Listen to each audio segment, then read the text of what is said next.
Assalamualaikum warahmatullahi wabarakatuh. Waalaikumsalam warahmatullahi wabarakatuh. Ya alhamdulillah rabbil alamin wassalatu wassalamu ala asyrafil anbiya'i wal mursalin wa ala alihi wa sahbihi ajma'in. Alhamdulillah, syukur kepada Allah Subhanahu wa taala dengan limpah kurnianya dapat kita sama-sama berkumpul pada tengah hari yang penuh barakah ini di penghujung hari kita hari Jumaat. Terlebih dahulu saya ingin mengucapkan selamat datang kepada Al-Fadil Ustaz Halim. Dah sekian lama kita tak bertemu. Alhamdulillah masih handsome, segar dan bergaya lagi. Alhamdulillah. Apa khabar Ustaz? Baik, alhamdulillah, syukur. Ustaz Syam sihat kan? Alhamdulillah Ustaz. Syukur alhamdulillah setakat ini masih dikurniakan kesihatan yang baik insya-Allah. Jadi kepada sahabat-sahabat semua, apa khabar semua? Alhamdulillah, bersyukur kita dapat berkumpul lagi pada hari ini. Jadi dengan kesempatan yang ada ini, kita mempersilakanlah Ustaz untuk berkongsi dengan kita seperti mana yang kita war-warkan tajuk pada hari ini, pergi tak kembali, supaya apa yang akan disampaikan oleh yang berbaik Ustaz, kita akan dapat menerima manfaat dunia dan akhirat dan dapat kita kongsikan bersama insya-Allah. Dengan segala hormat dipersilakan yang berbaik Ustaz. Bismillahirrahmanirrahim. Assalamualaikum warahmatullahi wabarakatuh.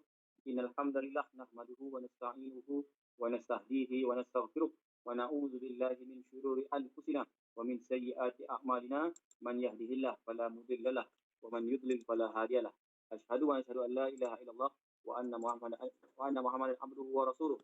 Salatan wa salaman da'imaini mutalazimaini ala habibina wa syafi'ina rasulil amin wa ala alihi wa sahbihi wa man tabi'ahu bi ihsanin ila yaumiddin, amma ba'd. Yang dimuliakan saudara Syam selaku pengerusi kita pada hari ini dan juga pada semua yang hadir pada hari ini. Alhamdulillah, syukur pada Allah Subhanahu Wa Taala kerana dengan limpah kurnianya maka kita dapat sama-sama kumpul dan berhimpun pada hari ini walaupun secara maya, tapi dapat juga lah berjumpa, berkumpul bersua muka lah katanya gitu. Dengan yang saya nampak kasih ada saudara IS ke IS ni. IS ke? Siap bendera, siap tanjak pun. Kan? Semangat kemerdekaan tu. Masya Allah. Jadi lama dah tak jumpa dan tajuk kita pada hari ini ialah pergi tak kembali. Itu tajuk yang diberikan kepada saya. Jadi alhamdulillah tajuk itu sangat baik. Menginsafkan diri saya juga. Sebab banyak benda yang kita tahu bila dah lepas tak boleh kembali. Contohnya macam kita dah makan dah lah. Tak akan nak keluar balik. Kalau keluar balik bukan dalam bentuk nasi, makan nasi lemak, tak akan keluar balik dalam bentuk nasi lemak. Bila dah makan apa orang kata? Bila dah makan nasi lemak, kalau keluar balik pun dalam bentuk benda lain. Contohnya muntah, kecil, tahi ke apa, macam tu lah. Okay, jadi benda dah lepas, tak boleh kenal. Anak yang dah dilahirkan, tidak akan kembali masuk perut. Tak mungkin. Jadi benda dah lepas, tak boleh dikembalikan. Inilah tajuk kita ni, pergi tak kembali. Jadi sebelum tu saya nak cerita sikit tentang bagaimana perjalanan kehidupan kita sebenarnya. Manusia ni bukan hidup hanya di dunia, tapi kita hidup di banyak alam sebenarnya. Bermula daripada yang pertama, kita hidup di alam roh. Okey, boleh kata ni, yang pertama alam roh. Ketika kita berada di alam roh, kita tidak ada jantina, kita tidak ada adik-beradik, kita tidak ada kawan-kawan, kita seorang je. Dan kita tak tahu kita ni lelaki ke perempuan. Dan ketika itu Allah Ta'ala panggil semua roh-roh ni untuk dimasukkan ke alam dunia. Tapi sebelum roh-roh ni dijemput masuk ke alam dunia, roh-roh ini ditanya, siapakah Tuhan kamu? Maka roh-roh jawab, kami menyaksikan bahawa engkau adalah Tuhan kami. Al-Quran sebut, alastu bi rabbikum, bukankah aku Tuhan kamu? Maka roh-roh jawab, qalu bala syahidina. Ya, bahkan kami menyaksikan bahawa engkau adalah Tuhan kami. Ini cerita Al-Quran ceritakan kepada kita keadaan kita masa jadi roh dulu. Setelah kita menyaksikan bahawa Allah adalah Tuhan kita, barulah roh-roh itu dimasukkan ke dalam janin yang terdapat di dalam perut ibu-ibu kita. Jadi kita pun jadilah janin. Masuk dalam janin, ketika janin berusia 4 bulan, kita ditiupkan ke dalam janin.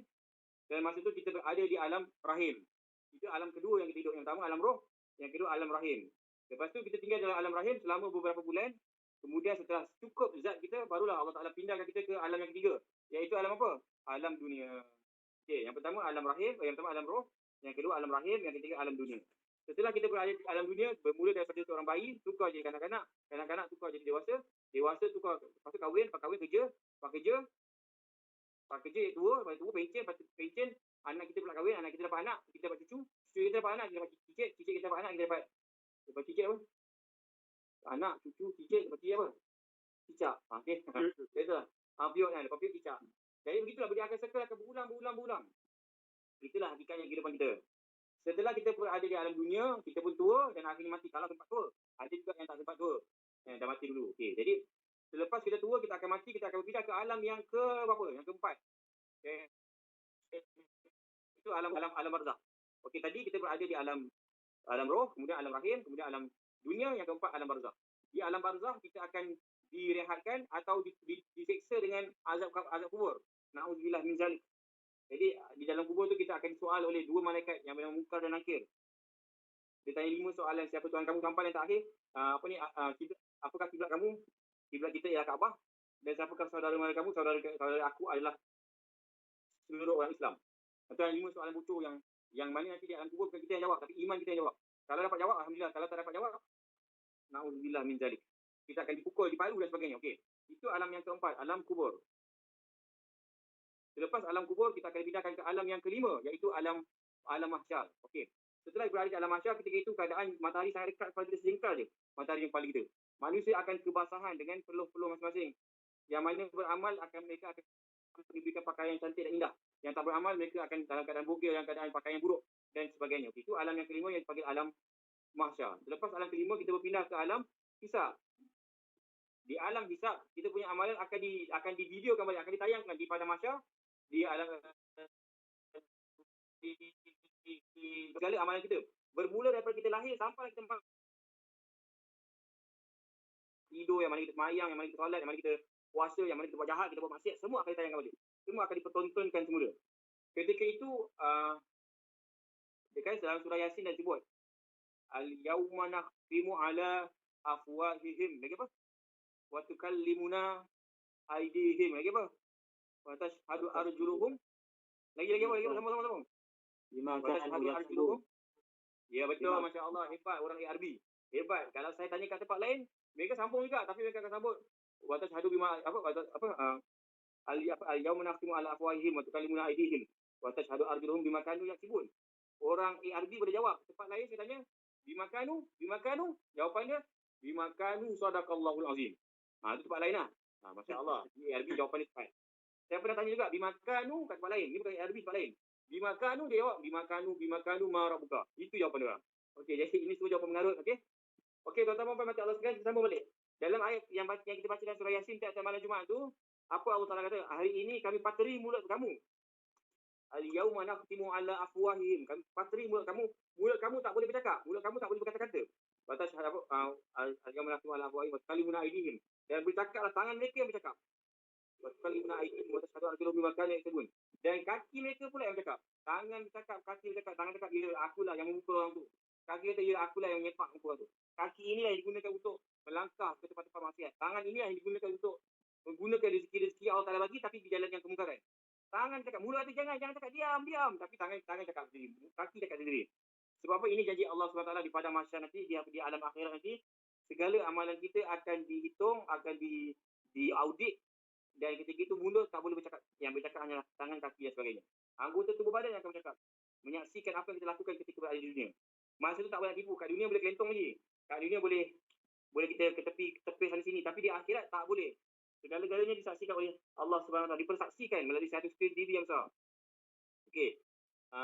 Lepas kita berada di alam hisab, kita akan berpindah ke alam yang seterusnya, alam titian sirat. Yang mana panjangnya Masya Allah. Imam Fudail bin Iyad kata, nak naik 5,000 kaki. 5,000 tahun. Perjalanan menegak 5,000 tahun.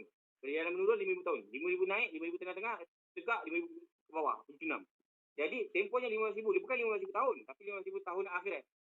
Jadi bayangkanlah berapa tahun, tak tahulah berapa lama kalau nak dibandingkan dengan kehidupan di dunia. Kemudian setelah kita lalui sekian sirat, barulah kita akan berpindah ke alam sama ada syurga ataupun neraka. Na'udzubillah min zalik. Sama kalau syurga, kita akan tinggal di syurga selama-lamanya. Tidak ada hari pengakhiran di syurga. Dan begitu juga kalau nasib orang itu tidak baik, dia berpindah ke alam akhirat, iaitu ke dalam neraka, dia akan tinggal di neraka selama-lamanya. Jadi bayangkan daripada alam roh kepada alam rahim, kepada alam dunia, kemudian diikuti dengan alam barzah, kemudian diikuti dengan alam mahsyar, kemudian diikuti dengan alam penghisaban, kemudian alam titian sirat. Yang terakhir barulah alam syurga ataupun neraka. Dan di situ tidak ada tempohnya, kekal sampai bila khalidina fiha abada. Ni Quran sebut, orang yang tinggal dalam syurga atau neraka, mereka akan kekal dalam tu selama-lamanya. Tidak ada hari pengakhiran. Semuanya bergantung pada amalan kita kat dunia yang pendek. Kan tadi kita tengok kat dunia, kita hidup kat dunia tak lama pun, 60-70 tahun mati lah. Nabi kata apa? Amal ummati baina 60 wa 70 sana. Umur umatku biasanya antara 60 ke 70. Itu pun tak semua dapat 70 tahun. Ada yang amal 40 tahun mati dah, 30 tahun mati dah. Ada yang mati aksiden. Kalau sihat 70 tahun tak juga. Kadang-kadang baru 40 tahun dah kena gout, dah kena kencing manis, dah kena stroke macam saya. Okey, jadi itulah kehidupan manusia di dunia ni sangat pendek dan sangat perlu digunakan sebaik-baiknya. Tajuk kita pada hari ini, pergi tak kembali. Bila kita dah berada di alam barzah, kita tak boleh nak kembali semula ke alam dunia. Bagaimana kita berada di alam dunia, kita tak boleh kembali semula masuk dalam perut mak kita, iaitu alam rahim. Dan baby-baby yang berada di alam rahim, mereka tidak boleh kembali ke alam roh. Itulah perjalanan kehidupan kita. Itulah hakikatnya sebenarnya. Sebab tu dalam surah Al-Mulk ayat 2 disebutkan, Allazi khalaqal mauta wal hayata liyabluwakum ayyukum ahsanu amala. Dialah Allah Ta'ala yang mencipta kematian dan kehidupan. Kenapa disebut al-mauta wal hayata? Disebut maut dulu baru hayat. Kenapa disebutkan mati dulu baru hidup? Sebab hakikatnya kehidupan kita yang sebenar adalah selepas kita mati nanti. Sekarang ni kita belum hidup lagi. Walaupun kita hidup kat dunia ni, actually kita belum lagi berada di alam yang sebenar. Alam kita yang sebenar, yang kekal abadi, yang the real place yang patut kita berada nanti lah. Selepas kita mati, dunia ni sekejap je. Lepas kita mati nanti baru tu betul-betul punya kehidupan kita. Kehidupan yang sebenar berlaku selepas kita mati. Sebab tu surah Al-Mulk tu kata, Alamul mauta wal hayata. Aku cipta, dialah Allah yang menciptakan kehidupan dan kematian. Sebab kehidupan sebenar selepas kita mati. Okey, itu pengertian daripada ayat tersebut. Jadi tuan-tuan puan-puan macam Allah sekalian, oleh kerana masa tak lama setengah jam je, dan tinggal 5 minit je. Berapa minit lagi Ustaz Syam? 15 minit kita. 15 minit je. Okey, baik. Tuan-tuan puan-puan macam Allah sekalian, saya nak kongsikan satu kisah. Kisah penyesalan seorang sahabat Nabi. Dia seorang sahabat Nabi yang sangat soleh, yang beriman dan beramal. Tetapi dia tetap rasa menyesal di saat kematian dia. Kisahnya macam mana? Kisahnya begini. Satu hari Nabi sembahyang subuh di masjid. Nabi sembahyang subuh dan tabiat Nabi lah. Nabi punya apa? Kesukaan dia. Lepas sembahyang, Nabi akan pusing belakang dan Nabi akan melihat siapa sahabat-sahabat yang menunaikan solat di belakangnya. Nabi akan tengok sambil berzikir berwirid, Nabi akan tengok siapa kat belakang. Ini tabiat ataupun perangai ataupun kebiasaan Nabi. Satu hari Nabi pusing belakang, Nabi tengok mana sahabat-sahabat ni. Dia tengok, Syakban, tak nampak muka Syakban. Seorang sahabat Nabi yang menerima Syakban. Dia cari tak jumpa. Mana Syakban ni? Habis sembahyang, habis zikir, habis wirid, habis doa, Nabi pun bangkit dan bertanya pada sahabat-sahabat lain, mana Syakban? Korang nampak tak Syakban kat mana? Semua masa-masa dia tak ada, tak nampak lah. Aku rasa aku terakhir masuk, tak jumpa Syakban. Daripada dulu sampai sekarang tak jumpa. Biasa Syakban ada tiap-tiap hari, tak pernah miss sembahyang subuh kita. Ini berlaku di Madinah, di Masjid Nabawi. Maka ketika itu sahabat-sahabat tak tahulah, semalam ada, hari tak ada pula. Jom kita tengok apa khabar Syakban. Maka Nabi pun, bukannya Nabi nak buang masa suka-suka, Nabi pilih juga siapa sahabat yang dia nak ziarah tak ziarah. Maka Nabi kata, jom kita pergi rumah Syakban. Maka Nabi dan beberapa sahabat yang lain pun menuju ke rumah Syakban. Sebenarnya ada di kalangan sahabat-sahabat Nabi yang tidak tahu di manakah rumah Syakban. Tapi Nabi late lah. Nabi tahu rumah Syakban kat mana. Rupa-rupanya mereka berjalan kaki dengan perjalanan yang sangat jauh. Dikatakan lebih kurang 3 jam. Ataupun dalam kitab tersebut meriwayatkan bahawa perjalanan daripada Masjid Nabawi ke rumah Syakban, daripada lepas subuh sampailah duha terik. Duha terik ni lebih kurang dalam pukul 10 pagi lah. Itu waktu duha terik. Waktu duha terik ni ketika matahari lebih kurang segalah di langit. Lebih kurang kalau kat Malaysia ni lebih kurang pukul 10 pagi. Jadi sebab itulah dalam riwayat tu kata 3 jam lebih kurang. Dia tak sebut 3 jam lah, tapi daripada subuh sampai ke duha terik, maknanya duha segalah. Duha segalah ni maknanya lebih pukul 10. Maknanya pukul 7, katakanlah habis subuh pukul 7. 3 jam perjalanan. Jadi di kalangan sahabat-sahabat jauhnya rumah Syakban, ya Allah, macam ni ke Syakban buat tak tahu. Ya, rupa-rupanya Syakban berulang-alik daripada rumah dia pergi ke masjid.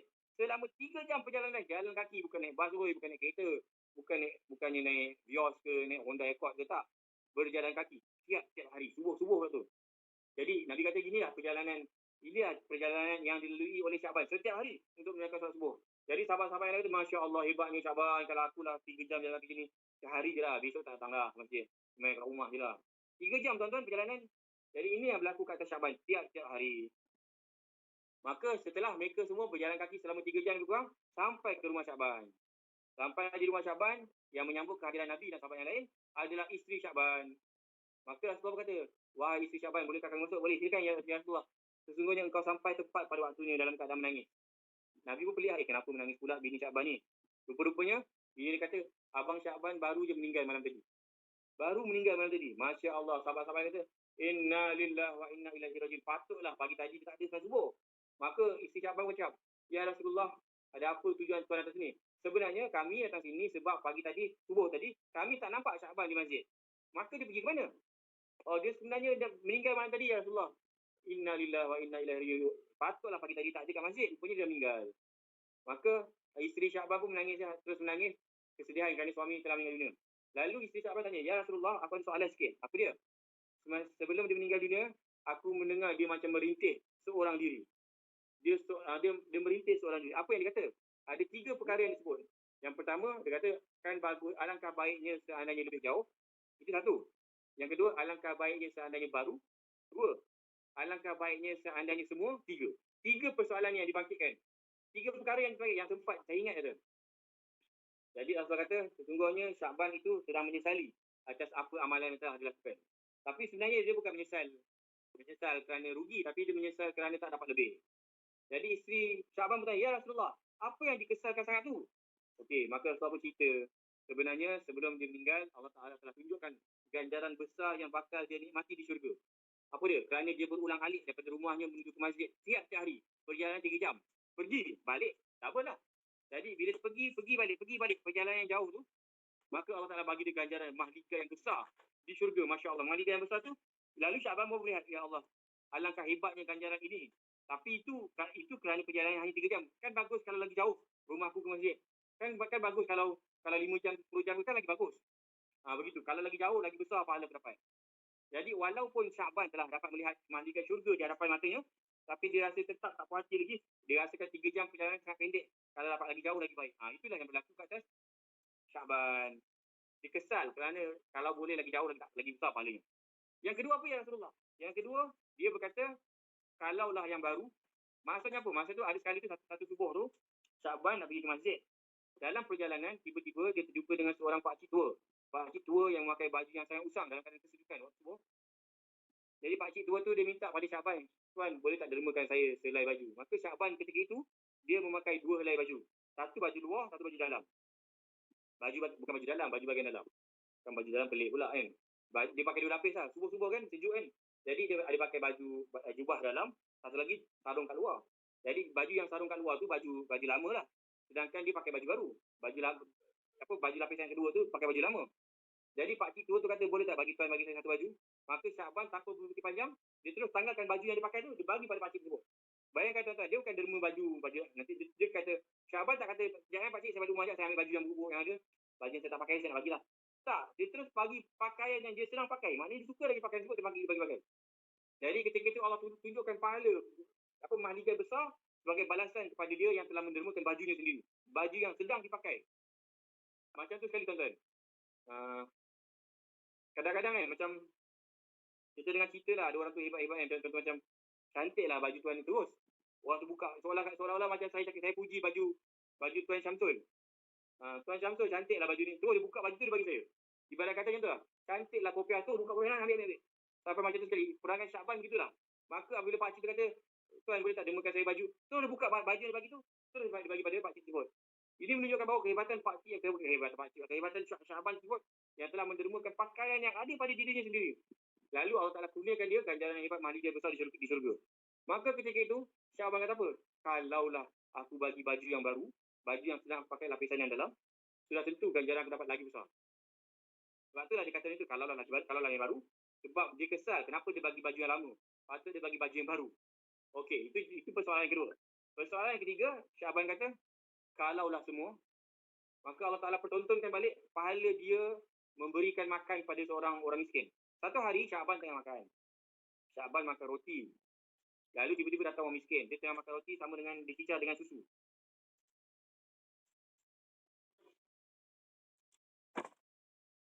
Dia tak makan miskin. Maka dia memberikan roti yang sedang dimakan tu, dia bagi 2. Nah, ambil ni. Air pun dia bagi 2. Lalu dikongsi roti tersebut dan air tersebut yang sedang dimakan kepada orang miskin tersebut. Oleh kerana sifat pemurahnya Syakban itu, Allah Ta'ala telah mempertontonkan padanya mahligai yang besar di syurga untuk hadiah kepada Syakban.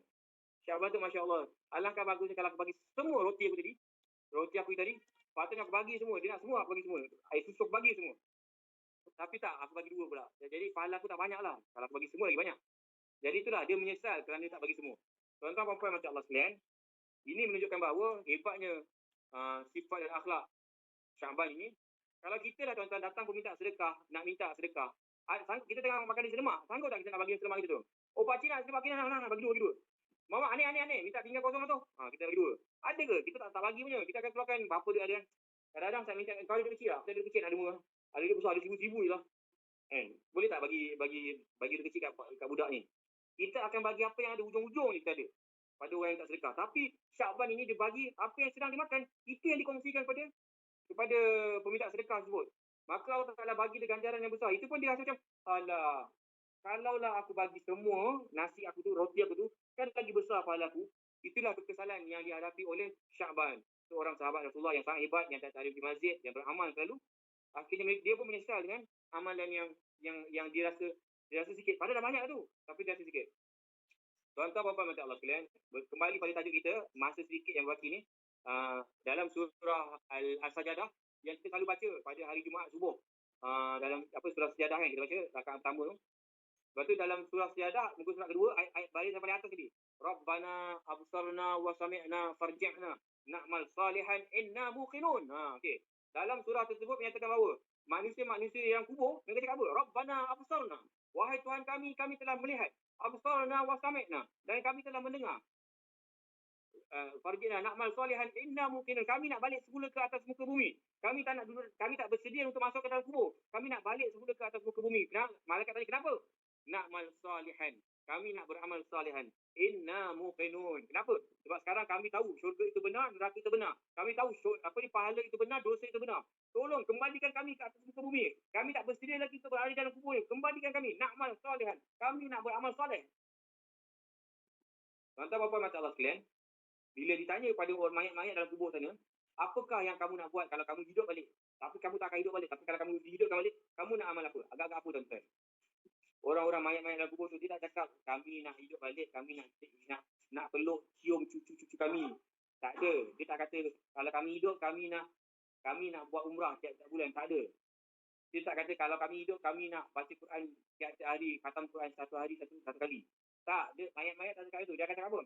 Kami nak balik ke dunia, kami nak bersedekah. Kami nak bersedekah.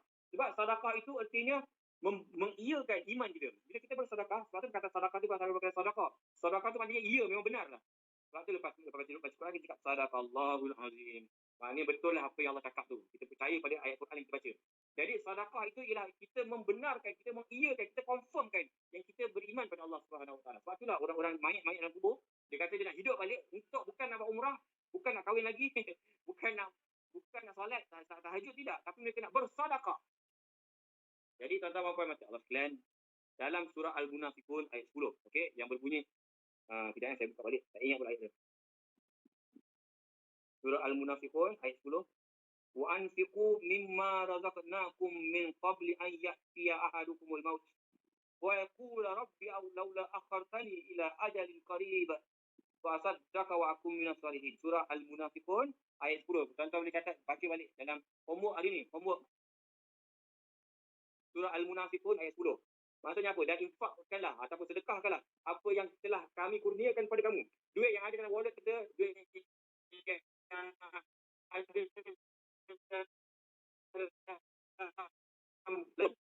dan Allah Ta'ala kata apa? Sedekahkan apa yang telah kami bagi dalam akaun kamu, yang kami dah bagi dalam akaun ARB kamu, yang kami dah bagi dalam akaun bank ASB dan sebagainya. Sedekahkan balik. Lepas tu dia kata lagi, sebelum datangnya kematian, sedekahkan balik. Min qabli ayat ahadukumul maut. Sebelum datang maut, maka sedekahlah. Sebab apa? Orang-orang yang rugi ni kata apa? Fayaqulu rabbi. Maka mereka berkata, Rabbi, wahai Tuhanku, laula akhartani ila ajalin qarib fa asaddaq wa akum minas salihin. Jadi sebenarnya orang-orang yang nak mati tu, ketika malaikat maut nak cabut nyawa dia merintih. Ya Allah, tangguhkan sikit ya Allah. Postponekan kematian aku sikit jadilah. Sikit jadilah. Jadi masa itu tidak ada. Masa mati tetap. Tidak la yastaqdimun wa la yastakhirun. Waktu mati itu tidak akan dilambatkan dan tidak akan dicepatkan walaupun sesaat. Ini janji Allah Ta'ala. Kalau kita mati kita on the dot. Dah ditetapkan mati pukul 10 pagi. 10 pagi, takkan awal seminit, takkan awal sesaat, takkan kurang lewat sesaat. Jadi orang yang nak mati ni, mereka minta kepada Allah, ya Allah, tangguhkan kematian aku. Kita nak mati nanti, kita akan minta Allah, ya Allah, tangguh sikit ni, boleh tak postpone? Apa tujuan kita nak postpone kematian? Bukan kita nak cakap pada bini kita, I love you sayang. Bukan. Bukan bila kita merintih pada Allah Ta'ala, nak mati nanti bukan kerana saya nak cium cucu saya. Dia baru lahir, kesian dia. Saya baru jumpa dia 2 hari. Dia baru lahir 2 hari, takkanlah saya tak sempat nak cium dia, kesian dia. Jadi boleh tak? Bukan itu yang diminta oleh manusia yang nak mati. Tapi yang diminta oleh manusia yang mati, kita lah fa'asaddaq wa aku minas salihin. Aku nak jadi orang saleh. Bagaimana caranya? Dengan membayar, menunaikan sedekah. Dengan bersedekah. Jadi tuan-tuan puan-puan macam Allah sekalian, hari ini hari Jumaat, maka kita dah tahu dah, orang yang dalam mayat dalam kubur pun nak hidup balik semata-mata kerana bersedekah. Orang yang mati pun minta delay sikit, postpone sikit kematian. Kerana aku bagi masa untuk dia nak bersedekah. Bukan bagi masa untuk nak pergi umrah. Bukan bagi masa untuk nak kahwin lagi. Bukan bagi masa untuk nak peluk cium bini, anak bini, cucu tak. Tapi nak minta masa sikit break untuk nak bersedekah.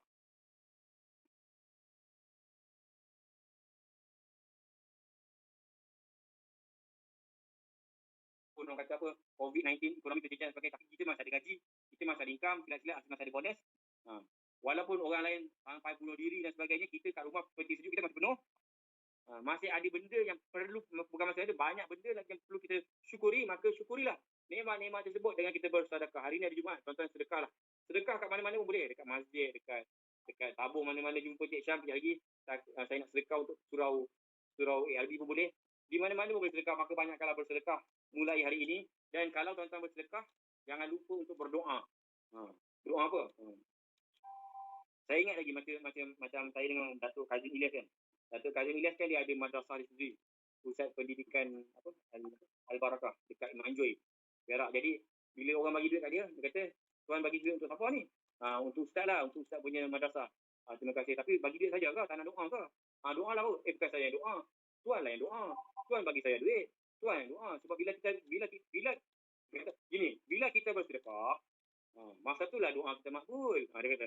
Jadi masa tu kenalah siapa yang berdoa, siapa yang bersedekah, doa lah. Yang siapa berdoa tapi tak bersedekah, sedekah lah. Siapa berdoa, kau doa, kau sedekah tak? Tak. Sedekah please. Kau bersedekah, kau doa tak? Tak doa. Doa please. Jadi dua-dua tu kena seiring. Doa dan sedekah. Banyak-banyak. Apa hajat kita? Tuan-tuan nak apa? Nak sihat? Sedekah.